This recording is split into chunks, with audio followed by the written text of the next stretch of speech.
Welcome. Thank you for joining us tonight. First, I'd like to issue our heartfelt condolences to the people of Nova Scotia for dealing with what is a terrible human tragedy during the times of, well, human tragedy.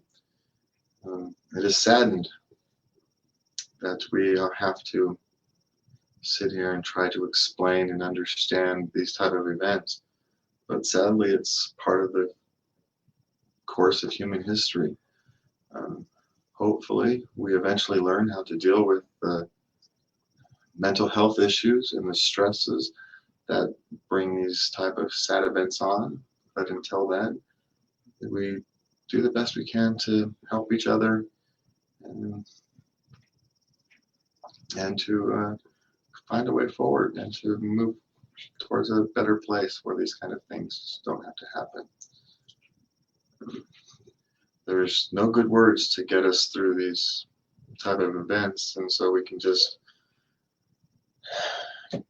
come together, hug your children, and remember that, you know, life has more meaning than just getting through the day. It's your friends, family, children. Those are things that are important. And right now, a lot of those things feel at risk. And so people who are borderline on emotional stress may be more likely to lash out. And we need to be careful of that and watch out for that in our friends and families. Not that all our friends and families are going to go out and, you know, do something horrific. It's just we need to be cautious during this time of ourselves and of our families. And so please, let's be cautious and let's just love everybody and extend our, you know, thoughts, prayers, and loves and wishes. You know, lots of people feel those are empty words, but when you're 1,000 miles away from an event in Nova Scotia, sometimes your thoughts, prayers, and best wishes are the best we can do. And, you know, so if it's the best you can do, then it's the best we can do.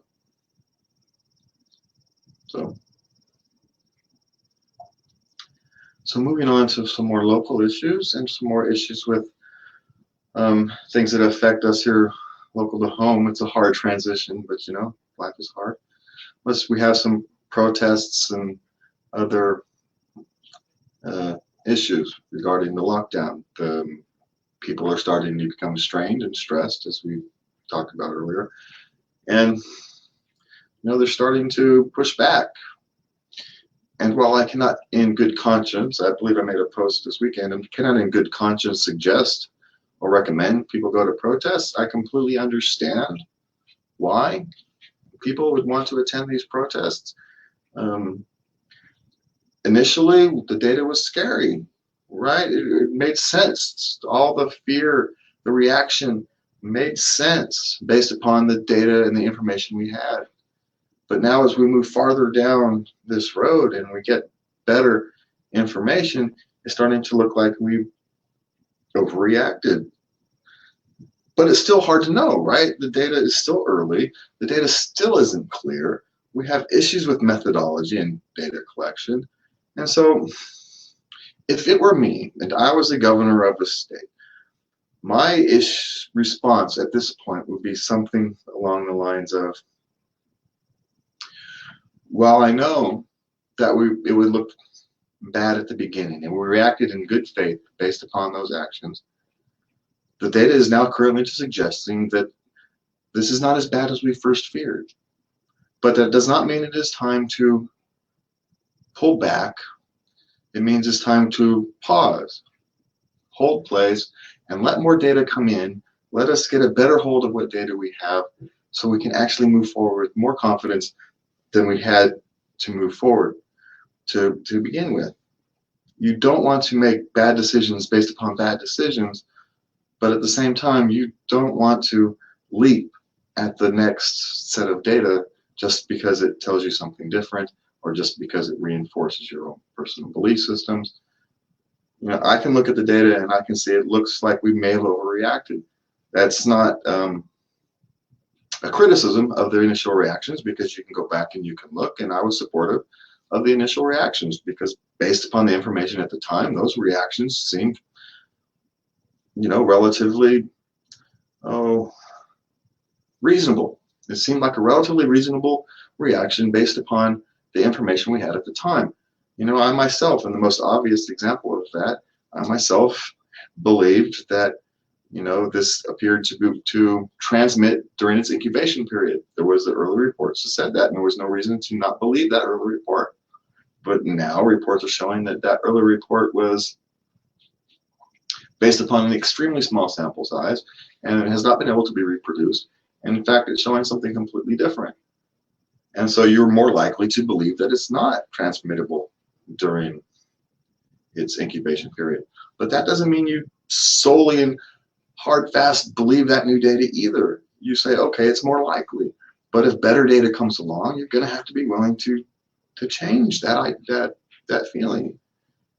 So what does that mean in public policy going forward? Well, it means we might just have to kind of mark time.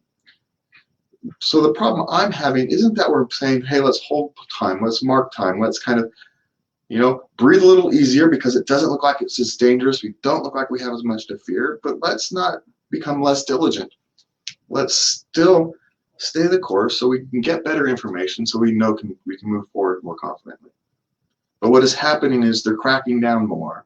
They're starting to issue fines and arrest people for being out rather than just saying, you should probably go home.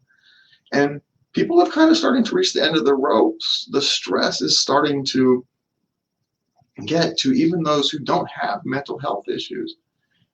And we have to pay attention to that. We cannot become so mission focused, target focused, that we lose kind of the situational awareness, that we lose the notion that there are other dangers out there that we have to pay attention to, that our response to this thing has its own dangers and its own unintended consequences. And those are just as dangerous. So we're going to keep this short tonight. It's been a long weekend and I'm tired. Looking forward, we'll be again with you on Tuesday. So if you have any questions, please go ahead and submit them. You can go to justforassembly.com. There is a form on the website. And on Thursday night, Nicholas Wildstar will be with us for a town hall on civil liberty. So we look forward to that. And you can check our Facebook pages for more information on that in the next day or so. And thank you for your time. And please remember, during this time, it's more important than ever, is to love everybody. Good night.